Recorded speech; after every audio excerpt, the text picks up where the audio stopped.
Hello friends, good morning. চলে এসেছি আবার একটা নতুন ব্লগ নিয়ে। তো ছেলেকে স্কুলে পাঠিয়ে আমি আর অর্ধেন্দু গেছিলাম বাজার করতে, কারণ অর্ধেন্দুকে শুধুমাত্র যেটুকু বলে দেবো ও শুধু সেটুকুই আনবে। আচ্ছা, বাজারে ভালো কিছু উঠলে সেটাও তো মানুষ নিজে থেকে নিয়ে আসে বলো, কিন্তু ওর এসব কোনো বালাই নেই। তাই আমি গেছিলাম পছন্দ মতো বাজার করতে। আর এখানে বৌদি চিকেন টিকেন ধুয়ে দিচ্ছিল, আজকে আমি বানাবো একটা স্পেশাল ডিশ। আর আমার ছেলের এখন কাজ হয়েছে স্কুল থেকে এসে ব্লগ দেখা, তাও একমাত্র যে ব্লগেও নিজে আছে। তো চলো দেখাই কি বানিয়েছিলাম। Chicken rezala with chicken fried rice. Chicken রেজালাটা আমি ফার্স্ট টাইম বানিয়েছিলাম, বাট দারুণ হয়েছিল খেতে।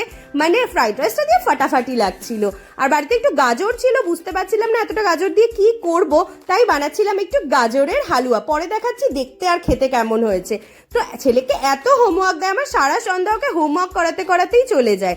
আমার কাছে কেশর ছিল না বলে হালুয়ার রংটা হয়তো সেরকম ভালো আসেনি, বাট বিশ্বাস করো খেতে কিন্তু দুর্দান্ত হয়েছিল। আজ এই অবধি, দেখা হবে নেক্সট ব্লগে।